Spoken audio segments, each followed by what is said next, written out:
Morning, ma'am.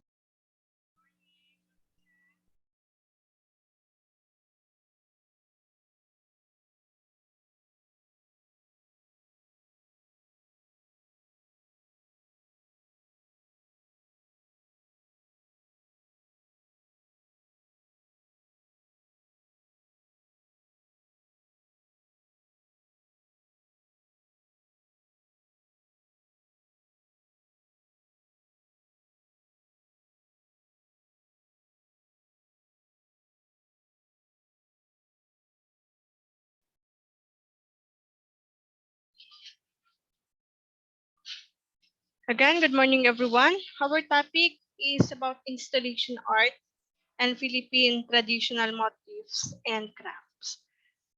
But before that, let's have first a review or a recap about the discussion last week. It's about the soul making and the appropriation art. What do we mean by soul making? Jeremy? Ito po yung parang nangyayari sa daily life mo na pinupunta mo siya parang into art. Para po siyang inspiration, ganun, ma'am. Okay, thank you for that. Yes, correct. For the inspiration, our daily lives. And there are also 5 categories of soul making. Crafting images, more on ito sa painting, sa sculpting, crafting stories like storytelling, writing a story, diba? Bibliography, crafting instrument. Ayan, we have a lot of instrument like guitar, piano, crafting movements. Okay? Our life is full of movements. Diba? Sa pagsasayaw, diba? Crafting techniques. Every individual has a specific technique that he is comfortable with. Okay? In order to convey the meaning. And he believes, an artist believes that he best express himself through his techniques. And there are 5 phases of soul making: seeking, settling, surrender, soul making, and sorry. How about appropriation art, Unicet? Appropriation art is taking possession of something. Okay, aside from that, what else? Anong naaalala mo about appropriation art? Ibig sabihin po, ma'am, yung copying of art and aangkinin mo na po siya. Magkakaroon siya lang siya ng very minimal change and magiging sayo na po yung art. Okay, very good.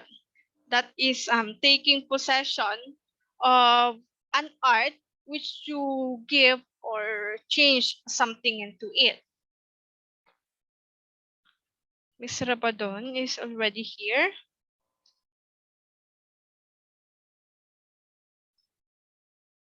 Good morning, Alexis.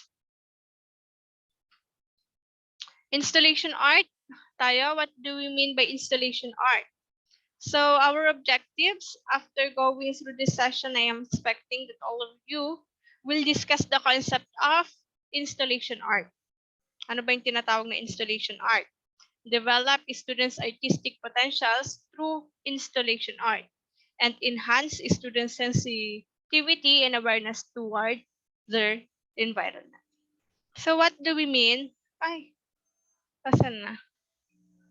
Nakikita nyo pa rin yung aking PowerPoint? Yes po. Nawala siya sa akin.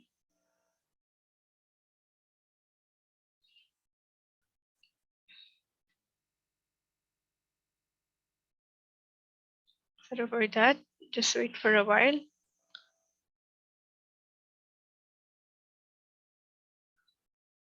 Okay, ayun.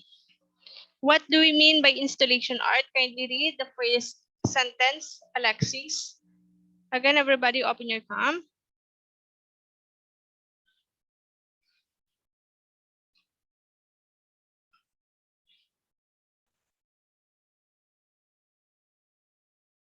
First Alexis? sentence lang po, ma'am. Yes? Sige po. A three-dimensional visual arts often created for specific place in situ and designed to change the perception of space. Okay, we are using space in terms of installation art. Pwede siya sa closed or open door. Okay, pwede siya sa room or sa labas. But basta we have to provide a space for that installation art. How about the group of sentences here below? Luna said,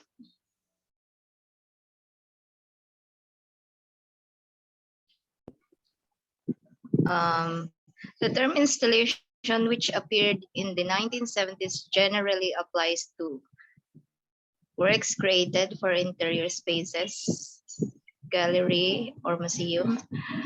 Outdoor works are more often referred to as public art, land art, or to put it roughly, humans intervening on an environment and putting their stamp on it. okay, thank you. Kasi kadalasan or before or kahit naman ngayon, we are, di ba kapag tayo gumagawa ng isang art, kapag nagdo-drawing tayo, nilalagyan natin ng signature. But in installation art, siyempre maliit yung signature natin to recognize that we are the owner or the artist that said installation art. So they are using our stamp, okay? And installation art, as it says, created in interior spaces like indoor, like gallery, museum, na nandun nakikita yung mga different arts natin. And also outdoor works are more often referred to as public art, mga land art, or to put it roughly. Okay, meron tayong tinatawag dito na indoor, tsaka sa mga closed area. Okay? Most often found within an indoor space. Okay? As some artists would prefer to contain their creative statement to the context of a room. Sa loob lang siya ng kwarto. Sa specific area na yon. Okay? Which is simple enough for the viewer to comprehend. And sometimes, it is most often expressed in such three-dimensional setting. Okay, as has been mentioned, within a room where the artist includes the environment as part of the work or the other factors as well, which distinguishes their work from simply hanging a 2D piece. May tinatawag tayong 2D, mayroon tayong 3D. Diba? Yung 2D, two-dimensional na tinatawag. Pag sinabi natin 3D, three-dimensional work na we put into a situation and makes use of the off-field, a dimension that is not immediately visible to the person who is watching. The mere fact of including it as a spectator calls the notions of participation, immersion, and theatricality. Okay, may mga spectator tayo. Ito yung mga participation ng ating mga viewers. Okay, kapag 3D kasi, makikita mo three-dimensional sa mga artwork na halimbawa, may shadowing. Ganon yung mga artwork na ganon. Yung mga kapag nakikita natin sa mga drawing, mga painting, 3D parang realistic. Okay, pag 4D, ito yung mga nakikita natin mismo na mga bagay na lahat may angle. Okay, the 4 angles are there. Okay, the space of the installation can be closed. Pag closed, ito yung mga waiting room, halimbawa, kitchen, gano'n. Yung mga close sa isang kwarto, sa loob ng bahay, that is in the closed area. Or open, pwede sa bridge, okay? Wet field, a square, a street, a city, and so on. Thus, land art tends today to be redefined by the yardstick of the concept of installation. So installation can be either mobile, permanent, and ephemeral. Ano ba yung pagkakaiba-iba niyan? Kasi space nga sa installation, di ba, meron pwedeng close, pwedeng open. So, paano ba ito? Anong pagkakaiba nitong tatlo? So, unahin natin mobile. Ito yung tinatawag na remountable. A mobile is a type of sculpture that is formed in delicate components which are suspended in the air and move in response to air currents or motor power. Okay? Pwede siyang gumagamit ng kailangan ito sa it provides space dapat in order to have this mobile or remountable. Okay? Ito yung mga sculpture na hawakan mo. Nakikita mo literally na pwede siyang gumalaw through a motor power or something. Joy, late na siya.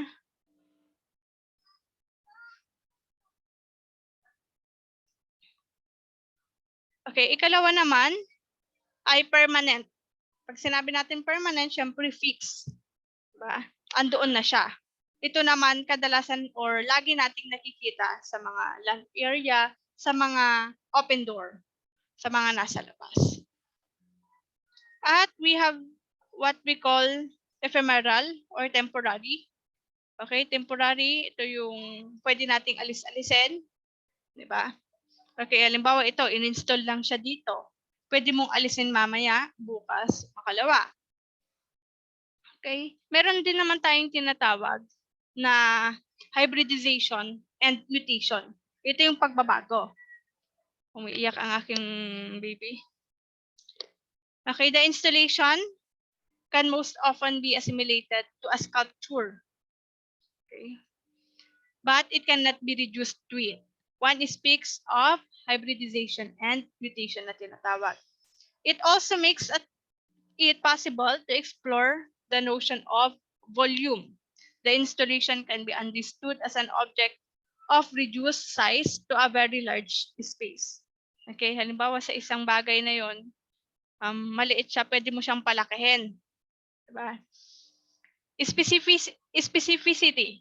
Okay, some installations are designed for and depending on a particular exhibition or exhibition location. Specific. Interaction. In some cases, the public is led to interact with the installation or even the artist himself. Kailangan natin yung mga spectators na tinatawag tulad ng nabanggit kanina. Okay? Kailangan yung mga viewers natin, kailangan ng kanilang participation. That is the interaction. The distance also between the public and the work is more or less abolished. In some cases, there is a participation or interaction. The public or the viewers penetrates within the perimeter proper to the work, engendering new types of relation between the creation, the artwork itself, the creator or the doer or the artist, and the viewer. Okay, take note, it is between the creation, the creator, and the viewer. Next is scenography, the scene. Some works invite a course, a path, and propose different stages of sensorial sequences. Okay. Here, when we see what meaning we can derive from the work of Yoko Ono called Cat Piece. Ito yung nasa learning material natin from 1965. It is to create enjoyment for the viewer. Dito na natin may apply yung sinabing scenography. Paano natin may enjoy yung scene, yung work. Okay? Or enjoyment of a viewer, a person experiencing the art that is simply provoke a thought, meaning, or something. Okay? Kapag gusto mo yung art, dapat aware ka that there are those of us who just don't really enjoy art. Maganda sa'yo, para sa akin, hindi. Maganda sa akin, para sa'yo, hindi. So, we have different perspective in life. Art which challenges the viewer, which installation art can often be. Okay, ano kayang ibig sabihin nito? Meron tayo as a viewer, di ba? And can often elicit feelings of strong dislike or confusion from the person witnessing it. Hindi mo magets. Okay, what makes a good installation art? Ito na yung papasok yung mga characteristics para mapaganda natin yung installation art. Una, immersive. What do we mean by immersive? Okay, this is a key attribute of installation art. Its ability to physically interact with the viewers. While all artistic mediums, yung mga ginamit natin, have the ability to engage individuals, most do not completely immerse them in interactive experiences. In addition to facilitating dialogues between observers in the works of art, these unique characteristics invites individuals to view art from new and different perspective. Okay? This is literally paano mo mababago yung perspective ng viewers natin. Okay? Physically interact. Dapat maganda siya physically. Large scale. Ikalawa. Given their interactive nature, most works of installation art are large in scale. Malalaki. Their sizable statures enable viewers to become completely immersed in each large-than-life environment. Yung kanina yung sinabi ko, pinapalaki siya. In many cases, it even allows them to sit, stand, and walk through it. A distinctive capability not commonly found in more traditional forms. Ito yung mga 3D na pwede mong upuan, pwede mong anuhin, di ba? 3D or 4D. Diba? Kasi pinapalaki mo. Yung maliit na bagay, okay, ini-enlarge. Site is specific. Number 3. Unlike sculptures, paintings, and similar pieces, installations are usually planned with certain sites in mind. From rooms in galleries in museum to outdoor spaces. Okay. Given the strategic nature of their design and the uniqueness of the surroundings. Site-specific works of art ensure a one-of-a-kind aesthetic and experience. Okay. There is a specific site or spaces. Next, influences. Okay, na-influensyahan, meron tayong tatlo dito. Dada, conceptualism, performance task. Okay? Ano ba yung dada or dadaism na tinatawag? Do you have an idea? How about Jeremy? Naalala ko, ikaw ba yung mahilig din sa art?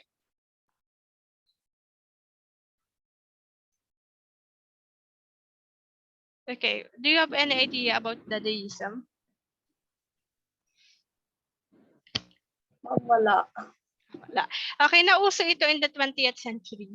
Okay? The art of movement is visual, literary, and sound media. Okay, including the collage, sound poetry, yung mga installation ng mga sound, cut-up writing, and sculpture. Okay?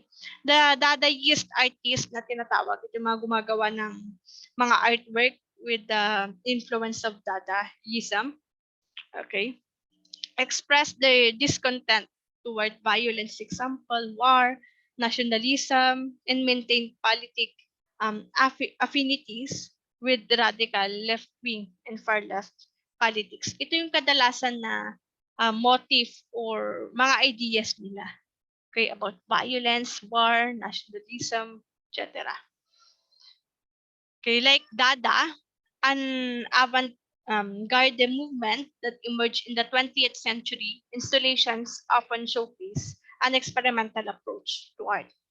Specifically, installations, corporation, and mixed media, and emphasis on three-dimensionality are undoubtedly inspired by Dada staples, ready-mades, and assemblages. Okay, meron yung ready-mades na ginagawa mo, meron yung assemblage na ina-assemble mo pa. Diba last time nagbigay ako ng activity about this. Okay, next is conceptualism. Okay? Inspired din ito by the Dadaist. Okay, Dada. Conceptual artists believe that the idea behind a work of art takes precedence over its aesthetic.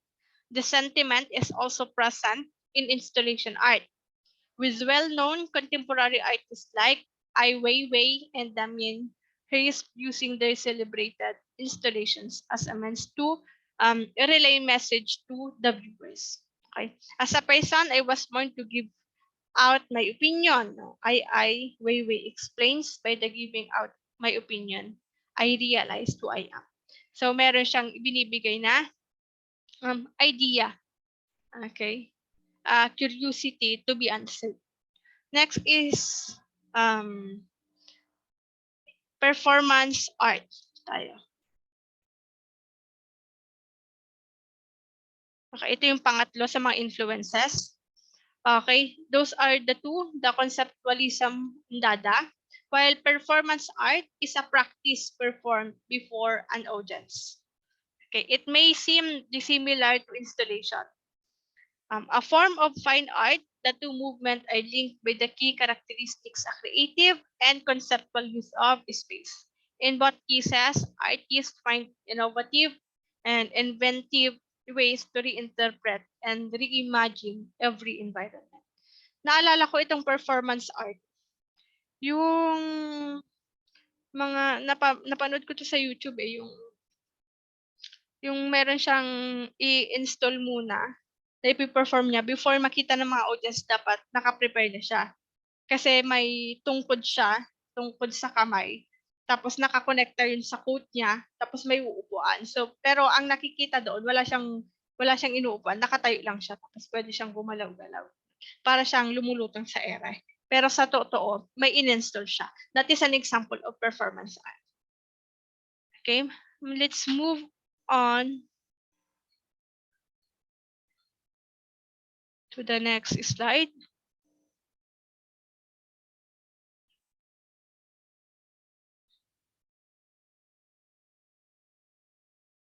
Okay, Philippine traditional motifs.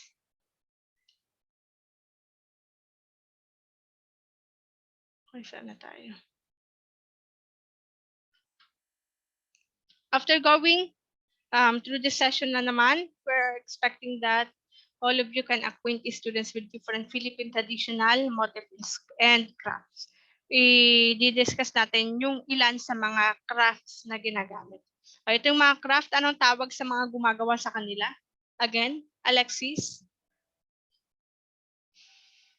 What do we call those person involved in craft? Gumagawa ng mga craft. Are they called artist or artisan? Artisan po, ma'am. Okay, very good. Pag sinabi rin nating craft, merong specific purpose, di ba? Analyze how line was interpreted and utilized in traditional craft, and also to develop students' ability in manipulating the elements of art. Okay, here, the indigenous Philippine arts. Okay, after 10 minutes, mamamatay na to. Sana matapos na tayo. Indigenous Philippine arts and crafts. So, ito yung halimbawa. Anong napapansin yung ginagawa niya? Weaving. Tama? Okay, so what is weaving? When we say weaving, it is a method of textile production in which two distinct sets of yarn or threads are interlaced at the right angles to form a fabric or cloth. Okay. Other methods are knitting, crocheting, felting, and braiding or plaiting. Okay, we have pinya cloth, abaca fiber. Ito yung mga ilan lang sa mga example natin. Okay. Ano ba itong mga to? Pag sinabi nating pinya cloth, napoproduce to in looms throughout the province of Antique. Diyan yung nag-umpisa. It is a delicate and exquisite hand-woven cloth. Okay. Ginagawa mano-mano that is made from the fibers obtained from the leaves of pineapple plants. Okay, diyan sumikat yung mga barong, di ba? Okay, that makes popular around the world. Next is abaca fiber. Okay, it comes from the abaca plant. Yung abaca fiber. And it is widely grown in certain regions in our country. Okay? It is woven mainly to make sinamay fabric and abaca rope. Mga tali-tali, ba? Okay, nakakagawa ito ng vacuum bags, ba? Tea bags. There are also handcrafts like bags, carpets, clothing made of abaca. Okay, aside sa weaving, we have here basket. Okay? Basket making. This is made by the Cordillerans as a livelihood. Kahit ngayon, ginagawang hanap buhay. They also use this storage for food when they need to go to the mountain terraces to raise crops. Okay, to harvest, may paglagyan sila, may pwedeng gawing bag, di ba? Through those basket. Certain types of baskets also serve for carrying grains. Pag umani ka, hunting animals para may lagayan ka. In fishing in the streams, paano? Paano kaya? Gumagamit tayo ng kawayan, di ba? Yung mga kawayan basket na yun or bamboo baskets are used as fish traps. Panghuli ng mga alimango, di ba? The shape and size of baskets determine the kind of fish to be caught. Kung malaki, malaki rin makukuha mo at marami. Pero pag maliit, maliit lang din makakapasok. Okay, kilala rin yung dito naman tayo sa pots. Okay? Filipino potters make pots of different sizes.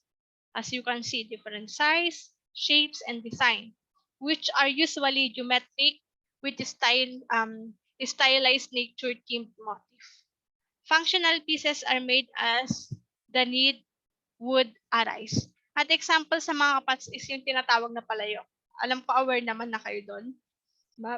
Palayok, ginagamit sa pagluto. Tapos yung basag palayok. Banga, lagayan ng tubig. Diba? Okay, meron din yung mga clay-made stone or stove, yung mga kalan, gawa rin ito sa clay.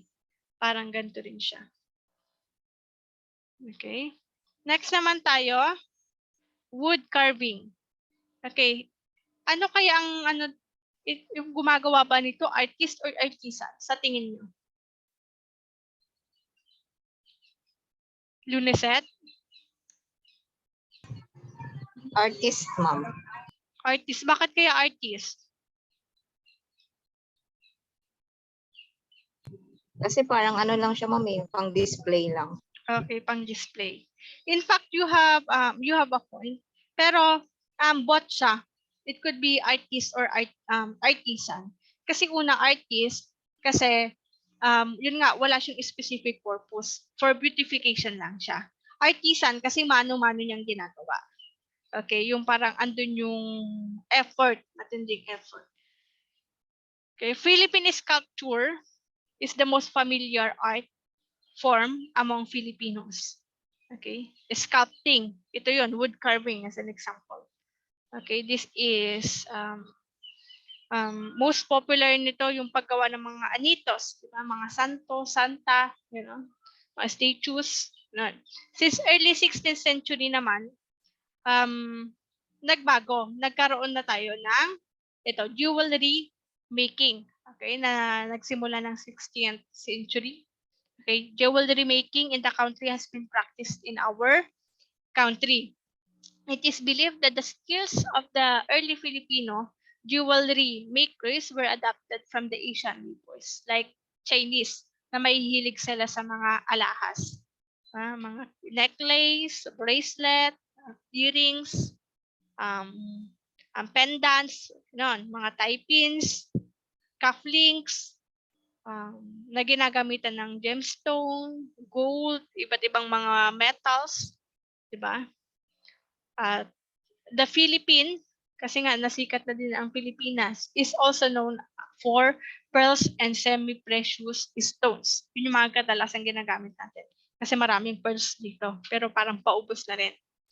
Okay, so those are some of the indigenous Philippine arts and craft. Okay, to sum it up, installation art, okay, we have different types, mga mobile, permanent, ephemeral, and the characteristics. I-backread nyo na lang kasi mamamatay na itong ating ano. Okay. And also, we discussed the Philippine traditional motifs in crafts, mga indigenous Philippine art and crafts like pots, weaving, jewelry making, wood carving, and more. Do you have any question? May mga tanong pa? Yan, ma'am. Okay, kindly open your cam. Mag-picture muna tayo.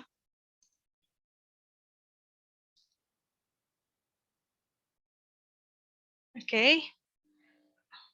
Okay, 1, 2, 3. Hindi ko ano, yung camera ko kasi sa cellphone. Kaya hindi pa kung abutin yung ano. Hindi ba kita yung mukha ko. Okay, 1, 2, 3, smile.